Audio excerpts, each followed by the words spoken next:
Hello, everyone. Welcome back to Previously Prohibited. I'm Jenin Eunice here with my co-host, Melissa Whitty. And we are going to talk mostly about Trump's ceasefire deal between Israel and Hamas. But first, Melissa is going to tell you where to go. Yeah, we have a big announcement. So Jenin and I want to thank you all so much for subscribing, for listening, for sharing our podcast. It's so much fun. We love all the feedback. We read all of the comments, even the mean ones.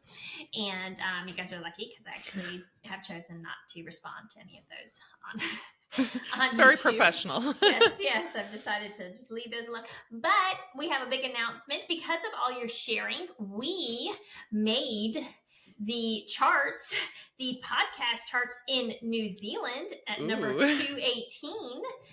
And we beat out George Stephanopoulos, which is the only thing that I cared about. Okay. So I will take it. And thank you to all the awesome Kiwis down south. And so if you guys are listening to this, if you wouldn't mind hitting that like button, hitting the subscribe button, and sharing, we would certainly appreciate it. Thank you so much. Yes. When I told my husband that, he was like, so like 15 people listen to your podcast? Because New Zealand has so few people. Oh yeah. I was like, I'll take it. I thought it was so funny that there were that many podcasts in New Zealand. Yeah. Right. Or reaching that. But when I saw George Stephanopoulos, 10 down from us, I was like, I will take this. Yeah. So we obviously have some very exciting news. This is a topic Melissa and I have talked a lot between the two of us with other people, which is Trump apparently reaching a ceasefire deal before he even takes office on Monday. Yes, this is my favorite picture of all time now. we should all hail to our dear leader. No, I'm joking. Yes. God bless him. I mean, he gets all the credit. What's leaking now is obviously, some of it's for show, obviously, but it sounds like he just went in there. Well, have we talked since? I don't think that we have talked since the Truth Social post, which was pretty wild. I don't think so either. Yeah. Yeah. So for those who don't know, Donald Trump, I think it was last Thursday. Maybe it was last Wednesday. Sometime he on his Truth Social posted a video of Jeffrey Sachs. He's kind of famous anti-war, anti-Zionist Jew. He's a professor at Columbia, and he is giving an interview. I don't even know who the interview is with, but he says, I think it was the Tucker Carlson one, or maybe not. I don't know. No, I don't think it was Tucker because it was a different setting. Okay.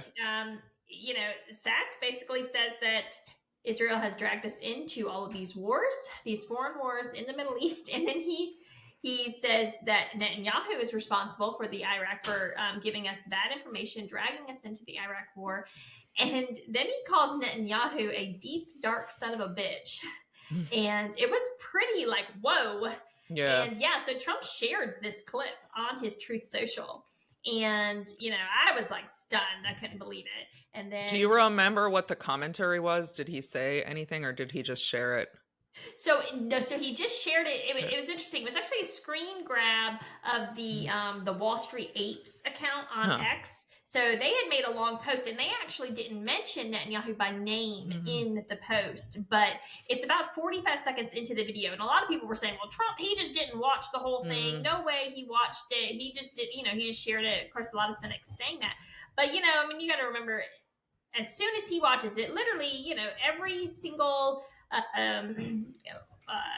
politics watcher around the globe is immediately alerted. They know exactly what he's posting. Everybody reads into what he's posting. Yeah. So even if, on the off chance that he didn't, which I don't believe for 1 second that he didn't watch that whole video, but on the off chance that he didn't, within, I don't know, maybe 2 minutes, he's going to have half the world calling him saying, holy crap, I can't believe that you posted this. So and he left it up. It's still up there. I think, I checked yesterday and it was still up. So, and then subsequent to that, I think we heard, was it yesterday?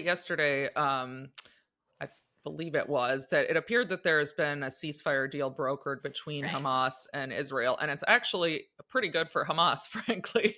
It Right. involves a lot of concessions on Israel's part. Mhm. And there was initially some attempt for, like, Democrats were trying to give Biden credit, which made no sense to me, because why would Netanyahu cater to what Biden wants when Biden has like less than a week left of his presidency? That doesn't make any sense. Um, so, and then reports have been coming out Right.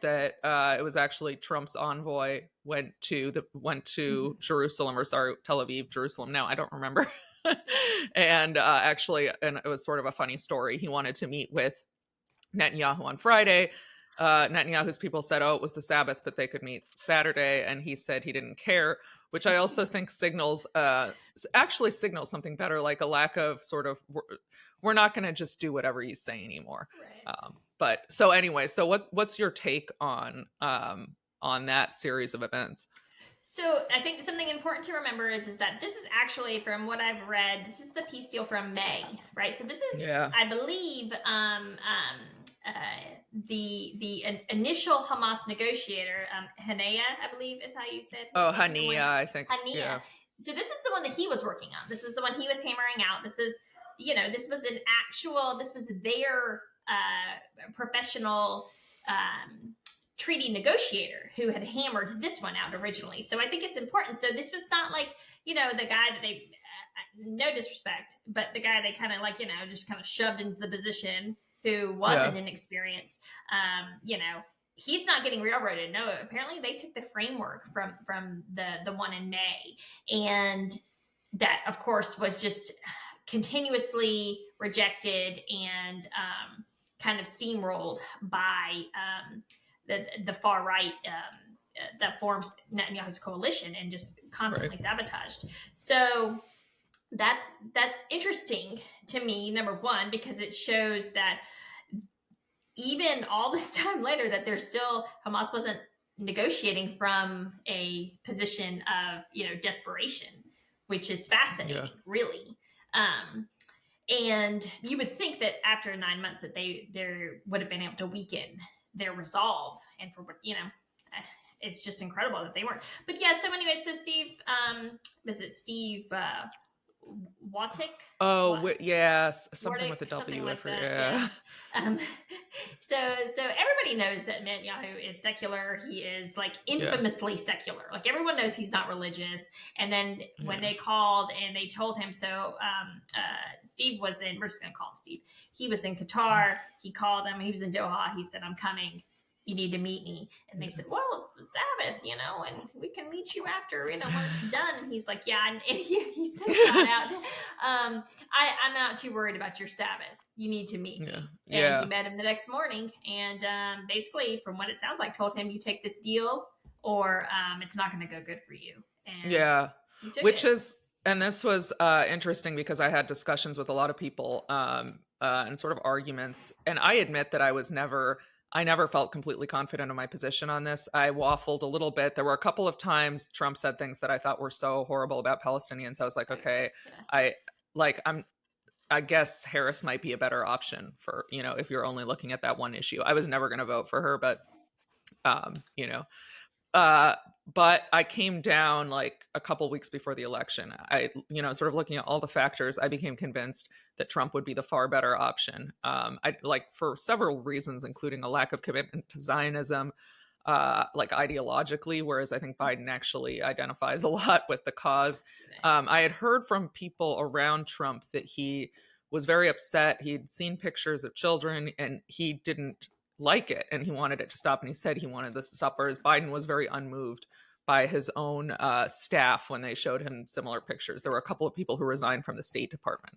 And then he also has a son-in-law who's Lebanese, and he made the son-in-law's father as an advisor on the situation, which all of these factors together, along with Trump's, I think, disdain for war, wanting to actually invest in America, suggested to me that he would be a better option in terms of stopping the flow of money and weapons to Israel.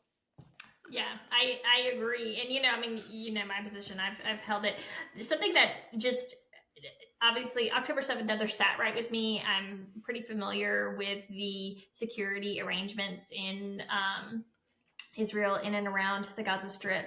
I never bought the official story. I still don't buy the official story about how the breach happened. 27 different spots, how the Iron Dome went down. It was just too many failures all at once, and I was struck immediately because Trump didn't say anything. Like right after it happened, it was something like, I want to say it was the Sunday night, I believe, was the first time that he said something, and the first thing he said was, "Yeah, that's not right. It sounds like Netanyahu failed. He failed his people," and and he was calling him out. Like, I mean, we're talking like 36, maybe 48 hours later, and he's immediately saying something's not right here. It doesn't sound right, and Netanyahu failed. So that immediately struck me, way back then, like, okay, I feel like he sees through. He knows something's not right here too. And so, as opposed to every other American politician, which was just falling all over themselves to kiss Bibi's butt, to anything you need, blah blah blah, and Trump just wasn't like that.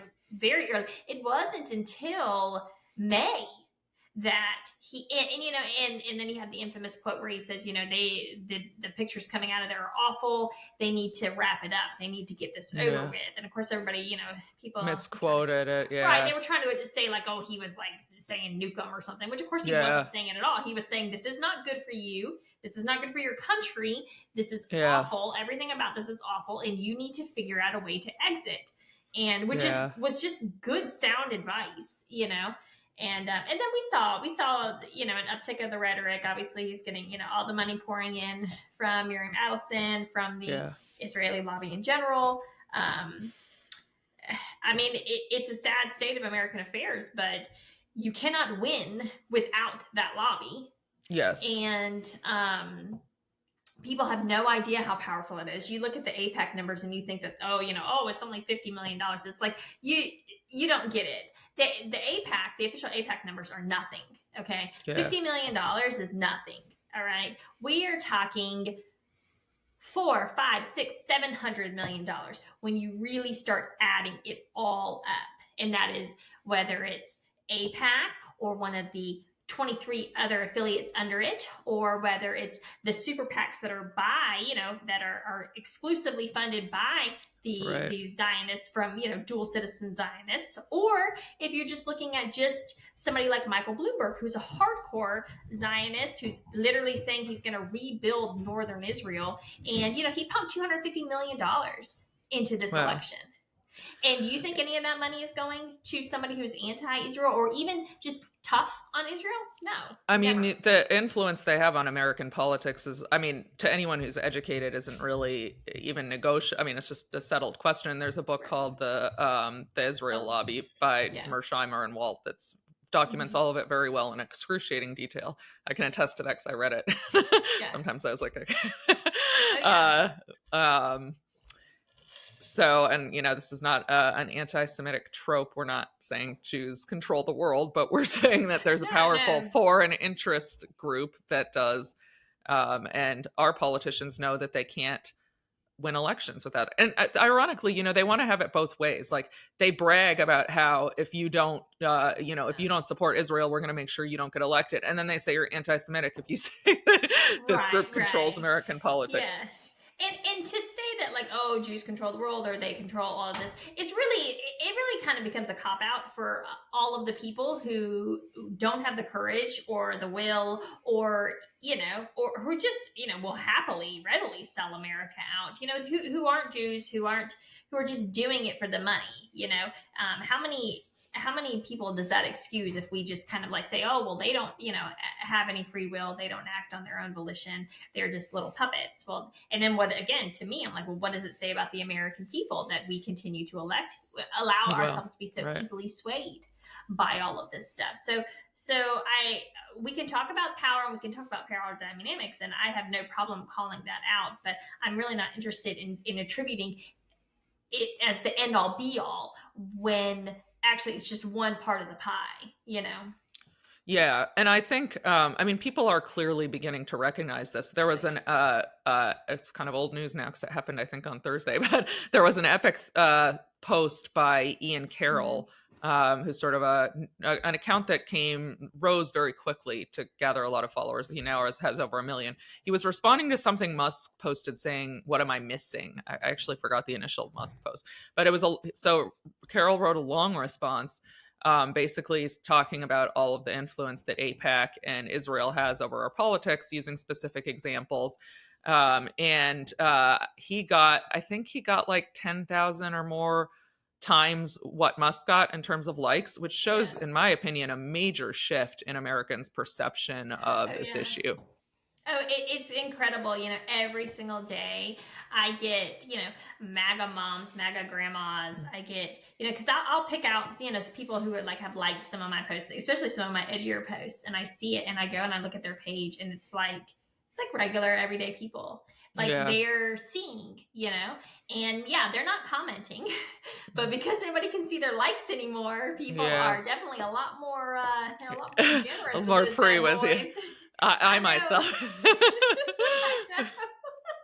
I like the craziest stuff. When I go on Black Twitter, it is on. All right, I am just liking like crazy. It is hilarious. They crack me up over there.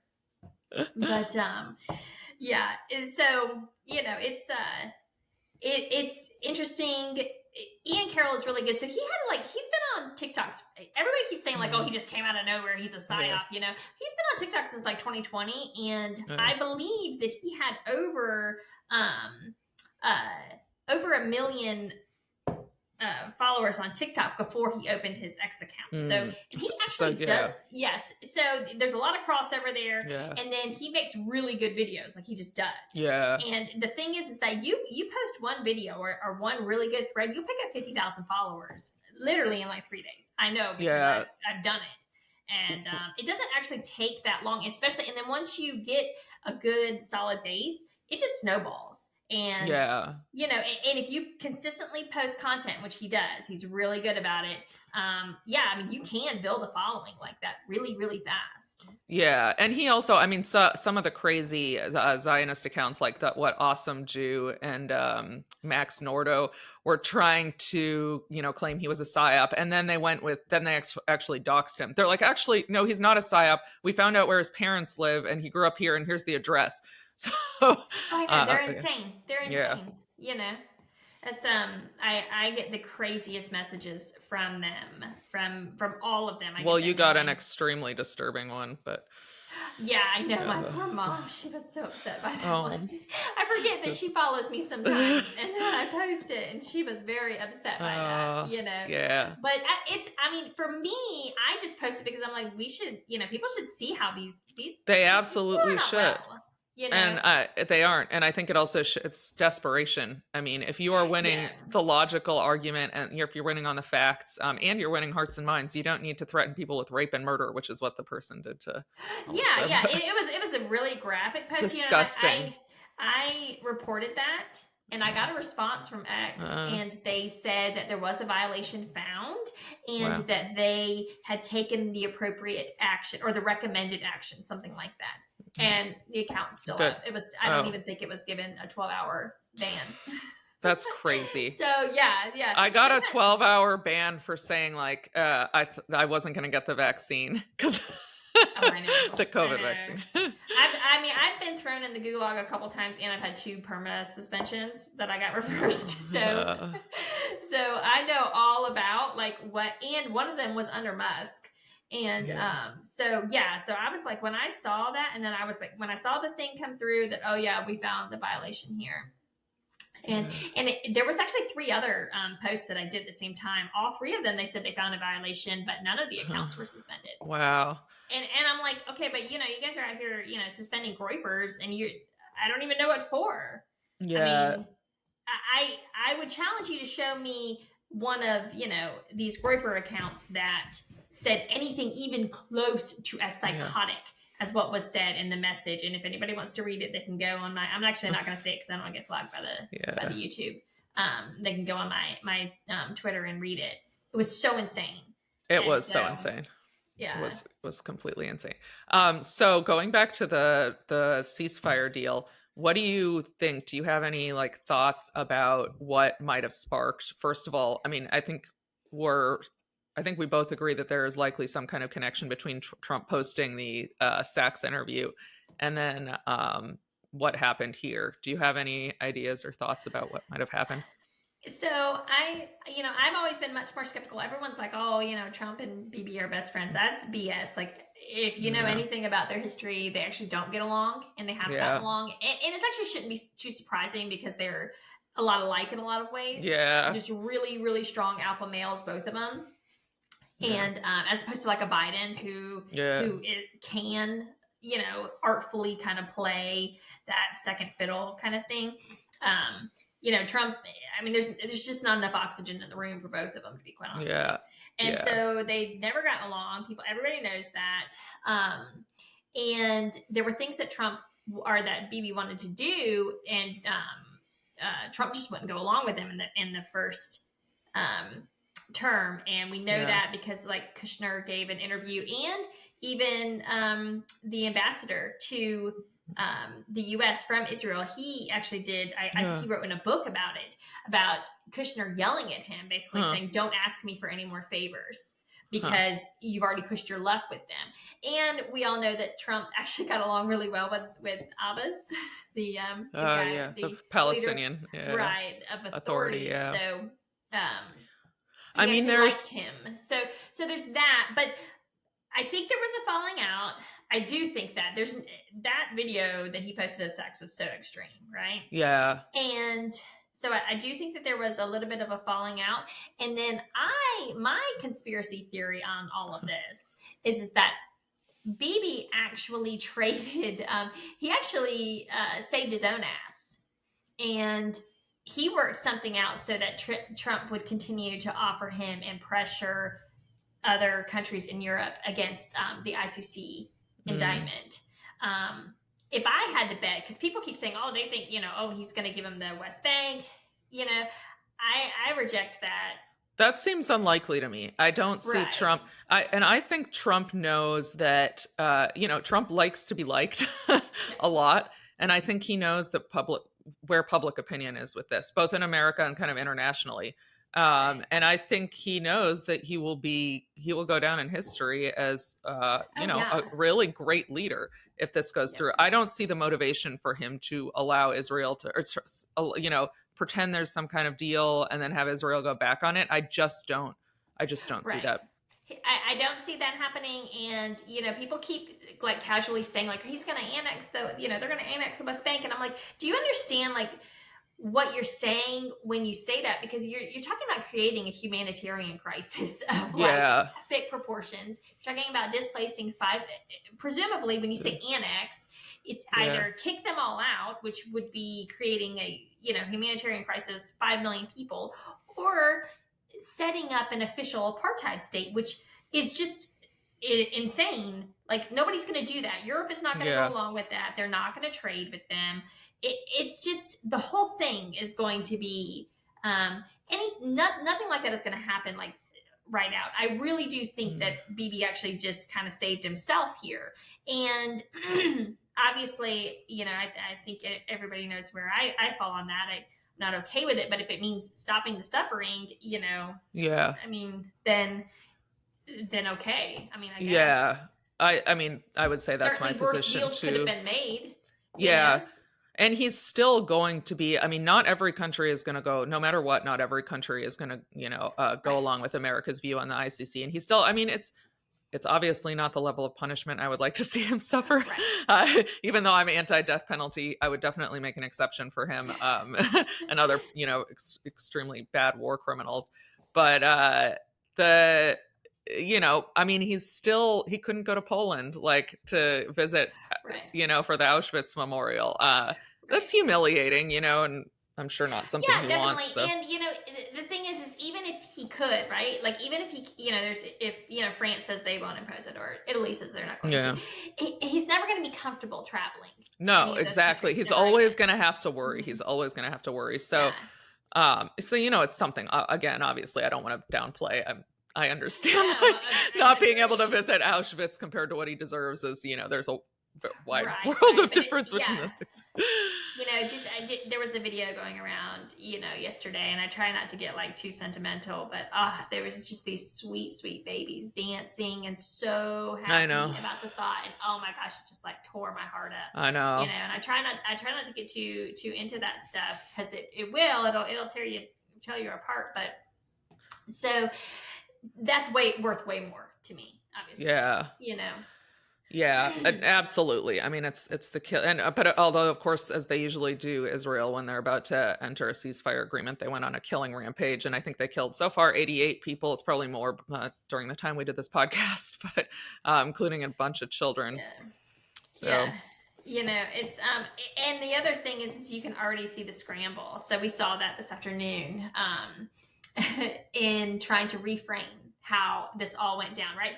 So we always knew, right, that the second half of the war was going to come the second the bombs stopped dropping. And this is actually the part that the Israelis have really been dreading, right? And all the Zionists have been dreading, because this is where the accountability comes in. This is where we're going to move the rubble. We're going to find the bodies. We're going to get a final count. It's going to be astronomical. It's going to be way more than anyone ever dreamed it could be.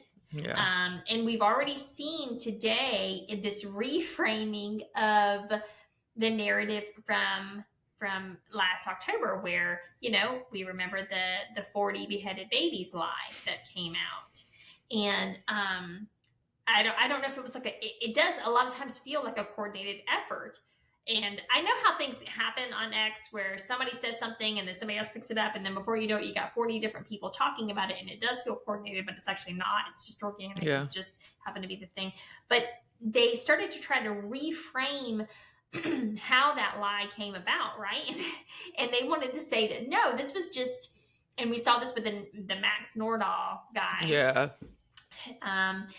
Saying it was, or he called out Dave Smith, and he says, no, it wasn't a lie. It was a journalist just got carried away and said this, and then they corrected themselves right away, and it just spread like wildfire, and it was nobody's fault.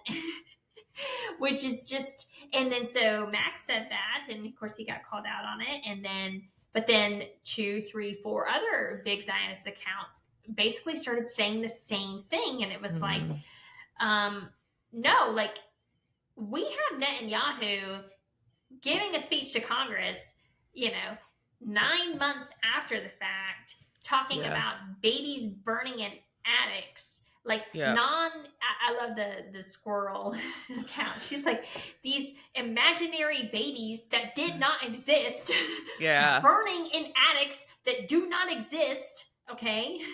Yeah. It's just the craziest thing you've ever heard. It's unhinged, psychotic lie after lie after lie, and being told over and over and over again. And why? Because this was manufacturing the consent for the genocide, and it was extremely effective. There are still to this day, God knows how many boomers in this country who will defend Israel's right to defend itself, because if not, the murderous butchers will come in and behead all the babies and put them in the ovens again. Yeah, absolutely. I was talking to my mother a little while ago, and she's a very logical thinker, and she knows about a lot about the conflict. So she was having trouble understanding why this this sort of atrocity propaganda was manufactured. She was like, well, but they can't just kill civilians because of it. And I was like, but you don't understand. Like, most people in this country hadn't heard of Gaza before October 7th, or if they have no idea what it was. They certainly have no idea that it's under siege by Israel. They don't know the conditions Palestinians live in. So, and they already have a negative view of Muslims. And if you portrayed this as it was, Hamas was trying to get hostages in order to free its own people who are being held captive without charges and trial. I mean, I don't know the numbers off the top of my head. Thousands of people. It was like 2,700 at that time. Yeah, it's way more now. That's actually a fairly rational act if you think about it, and if you know the facts. And again, I'm not defending what Hamas does. I know this will, but it's more of a normal act of war, and I think that would have, if the media had accurately reported on it, people would have asked questions. Well, why is Hamas taking hostages? What are their prisoners? Instead, they sort of lied about these extreme events, beheading babies, very brutal and terrible rapes. And there were maybe some rapes that occurred on that day, but there's actually very little evidence. And we'll probably get canceled again for this, but whatever. I'm going to say it. I've spent probably 12 or 15 hours parsing through the data. There is no evidence of like a concerted rape attempt, no evidence of the sort of grotesque atrocities like cutting off breasts and whatever that were reported. So this was an attempt to portray these people as so savage that Westerners would say, okay, clearly these people are so messed up. Israel gets to do whatever it wants to them. And that's what happened. Right. Yeah. It was, they wanted to dehumanize, turn them into animals. And then that way, because you can slaughter animals, right? You can slaughter them indiscriminately. Obviously, if you've got a pack of wild dogs, charging at you, you're allowed to shoot. You don't have to sit and think, are there innocent dogs within the pack of dogs? No, they're wild. They have to all be put down. Yeah. And that was exactly what they were largely successful in that. And yes. there was some really interesting points that when you take a step back, right? Because I never bought the rape atrocity to begin with. It didn't actually really make any sense to me because, we know they had the GoPros on, right? And that's not to say that they didn't do some really horrific things. There were some. I watched some of the videos. Somebody decapitated a Thai construction worker, right? Who was trying to protect. He was working in the house. He was trying to help the people, and it was really graphic and really awful and really unacceptable. And actually Hamas ended up apologizing to the Thai government, for that. But again, it was just unnecessary brutality taken out on somebody who's like doesn't have anything to do with any of this stuff. Yeah. And it's really unfortunate, and obviously we condemn. Of course, and for the record, just because I have to say, like, of course I condemn what Hamas did, and I'm not. They did not. What they actually did was not only take hostages, even though I think that was ultimately the goal. But I think they did kill some people brutally. There may have also been some sexual assaults committed. I don't think it was an organized tactic of war. Right, and so that was the whole thing too. Though was just like there probably was some rape. There probably were some rapes that occurred because this is, again, you have an act of war and this is what happens, and it's unfortunate, and women are very often the victims. It's in every war, this is what happens. And of course it's always wrong, but the idea wasn't that, and this is what Israel started out with very, very early on. It wasn't that, these were just random acts of rape, right? Yes. It was that part of their war plan was rape, right? Right. That organized rape was a weapon of war that they used, which is a very, very, very different thing than random rapes happening. Right. Well, and it's all part of the attempt to sort of paint this as a savage, vicious culture, and that all the people in one way or another guilty, whether or not they directly participated, because they're part of this culture and they're evil and they just need to be put down. So that was very clearly the tactic, in my opinion. And I mean, I actually think they probably could have gotten consent because Americans hate Muslims so much. I think they might have gotten away with quite a lot. I'm going to sort of take back what I said earlier, which was they couldn't have. Now that I think about it a little more, I actually think they could have gotten away with a lot, but they wanted to make sure that they had a complete blank check mandate to do anything. And they did. Yeah. They did. Yeah. And what's wild is you look back. I'm listening to this book right now. I'm again going to recommend it to everybody. I know I did last week. Spy Fail, James Manford. I am telling you, if the American public read this book, there would be riots in the streets. It is so wild. It is so crazy. And when you go on Amazon and you look at the reviews, somebody recommended it to me, and I pulled up the reviews, and like the first 3 were like, this is amazing. And then like the 4th one was like, this guy just hates Israel. And I was like, well, that's weird. And then like the 5th and the 6th, and I'm like about, I think I'm on like the 20th chapter, and I'm like, okay, I can kind of see, like, if you were a hardcore Israel lover, then you might think that, but what's really wild is this guy comes with all of the facts, and he lays it all out. He gives all of the names. I'm like, every single time he says something, and it's not just Israel. He talked a lot about North Korea. He opened up with North Korea, which was fascinating. But he's talking about them stealing our nuclear weapons and stealing our enriched uranium, and not just that, but then them using the area around one of the plants to dump their nuclear waste. Wow. So it wasn't just that they were like stealing our stuff. So just listening to this, right? And this was happening in the 70s and 80s. And then just listening to this book and then obviously rehashing everything that's happened, in the coming, in the days, the last 2 days and everything. I'm like, it is wild how much Americans have put up with from this insane rogue state halfway around the world, Well, yeah. So on that topic, as we speak, the people of LA are in going through quite something with the wildfires, which I haven't actually kept track of the numbers, but just burning people's houses. I know multiple people whose houses burned, and I don't even know that many people in LA. Oh, really? I mean, no, I should say like know through somebody. Like I have friends, several friends. So obviously awful. But of course, the federal government is going to step in and help them because we have so much money to give away. And we help Israel so much, so surely we can help our own citizens when their houses burn down, right? Well, oh wait, if $770 is equivalent to a house. Well, I mean, I'm not trying to pick fights or anything, but North Carolinians only got $750, so I feel like the Californians probably shouldn't be crying too much. The cost of living is a little higher there. I'm sure that $20. And just to put this in perspective for people, very very early on, I think it's like every year we give Israelis over $1,000 per person per year, and that was just when we were doing normal military aid. Now we're at 38 million, or excuse me, 38 billion. I haven't done the math. There's 9 million Israelis. However, much of a check. It's a lot of money. It's a lot of money. Yeah. And so this $750, but unlike Israel, Mike Johnson says he might attach some conditions to the aid going out to California. He didn't specify what that was, but that was really quite the slap in the face yesterday. I thought that he said he's going to attach conditions to aid to California, and at the same time, these people have not shut up for the last year about Biden threatening to, they all say it.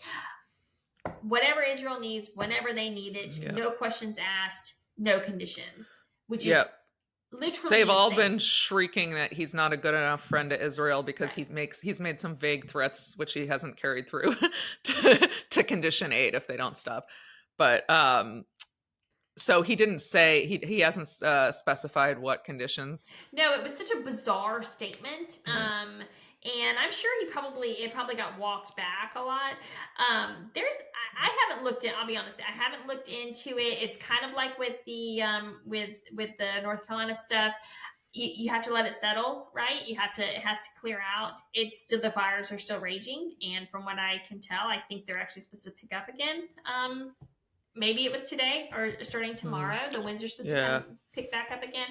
There's, I got into it with some people over, private firefighters. There's lots to discuss, but we have to put the fires out first, obviously, before we address it. I'm all about it, trust me. But I haven't seen. I just thought that was such a ludicrous statement. Well, maybe it's that you have to pledge allegiance to Israel to get the aid, because they do that in a lot of states. So in Texas, you better do it. Yeah. Wouldn't be surprising. And I think we just sent another $8 billion to Israel, and I can't remember how much to Ukraine. Something also insane. So Ukraine, I don't know if you saw this. Ukraine was interesting. So Trump sent his team. I don't think they actually went to Europe. I think it was actually just phone calls. But this was actually fascinating to me because I did not expect him to get Gaza settled so fast. I didn't, I'll be honest with you. I did expect him to get Russia settled really fast.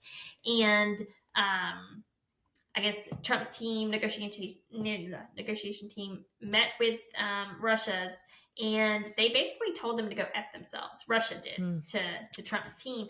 So Mike Walls, who is Trump's national security advisor, came out on the Sunday shows, and their new plan is they're going to ask Ukraine to lower their conscription age to, I believe it's at 25 right now, to 18.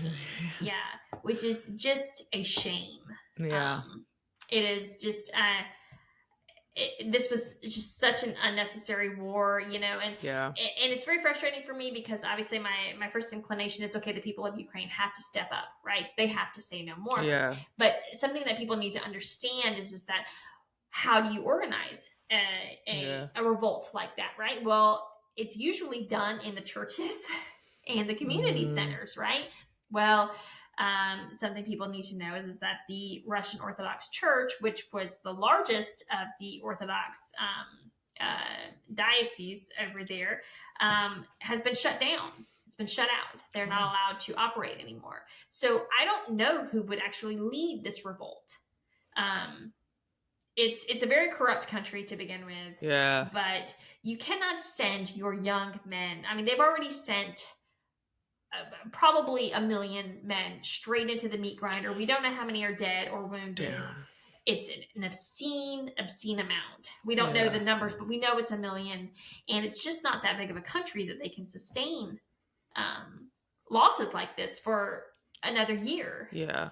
Well, I'm hopeful Trump will put an end to this too. And he's frankly given me so much hope. And I'm trying not to get too excited because I've been disappointed so much. But you know, the fact that he did this a week before taking office, it seems, suggests to me he's very, very serious. And the Israeli government knows that he means business, and he's not going to take us being stepped on all over by them anymore.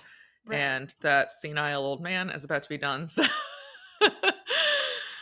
You know, I know a lot of people make excuses for Biden, and I don't make any excuses for him. If I could, I'd send him straight to The Hague. I would. And Blinken too.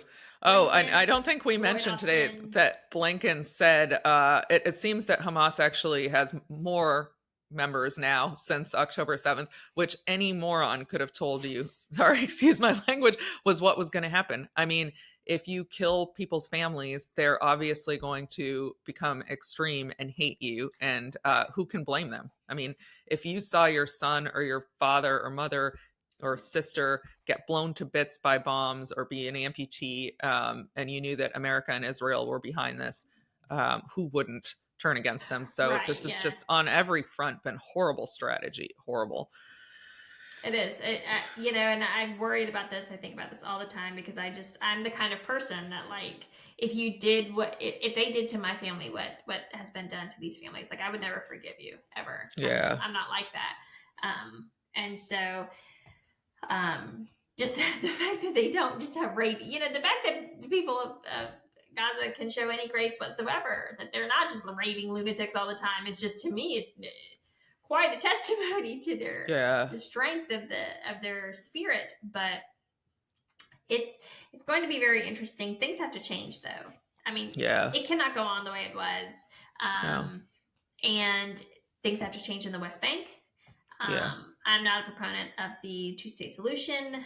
I think you need a one-state solution. Anybody under control of the Israeli military must be granted equal rights and the respect and dignity under the law afforded to all of the citizens. I forgot if we've talked about this before on this podcast, but the bind Israel is in, and that's why it's gotten itself into this situation, is it wants to maintain a Jewish majority within its borders, but then it's taken over the occupied territories, the West Bank, Gaza, East Jerusalem.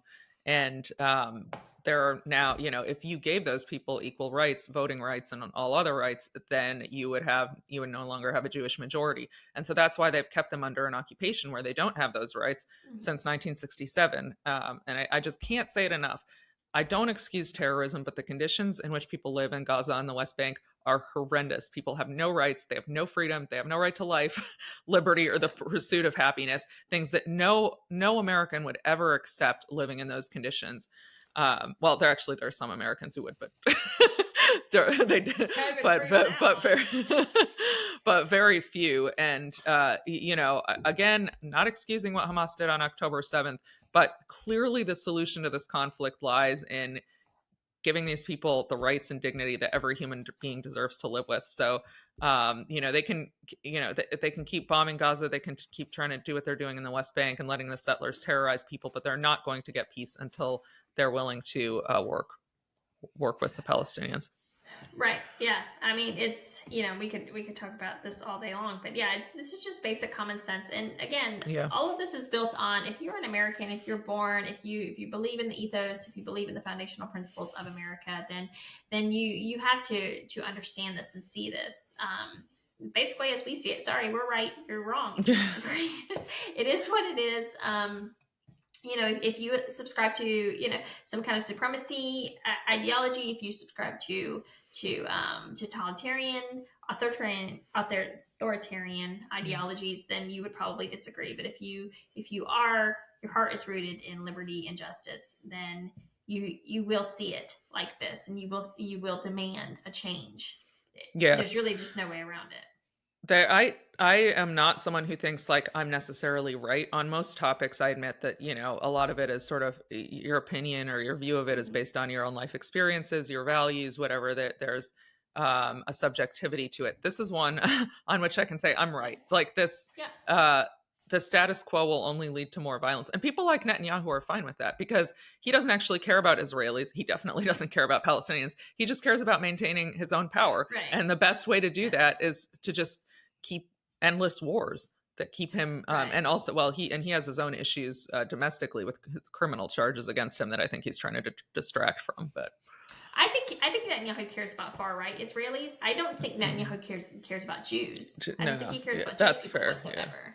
I think he has a coalition that he cares about. They are the ones who maintain his power. He definitely doesn't care about the hostages. No, and that's something that we don't ever talk about, and maybe we can talk about it one day. Is just exactly who those hostages are, and this again has also always kind of goes back to how exactly October 7th happened.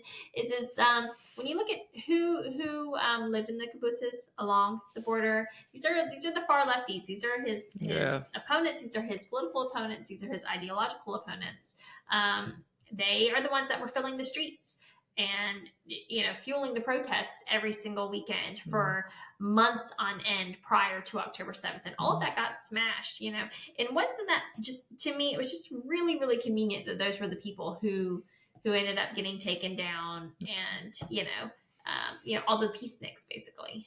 But that's another day. I know that everybody say, oh, it's conspiratorial, and it's like, well, it is and it's not, because if you really look at the evidence, there is something there. It's not as easy peasy as what they try to make it out to be. And I do believe that part of the reason why this is prolonged so long is that we will come to find out that they did know a lot more, that they had a lot more warning, and there was I don't know if there was a stand down order.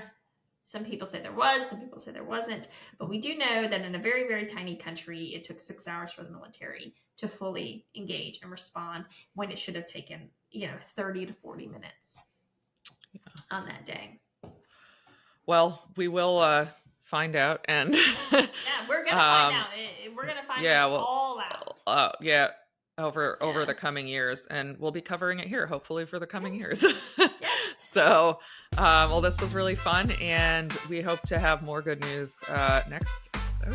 Yes, later in the week. See you guys later on this week.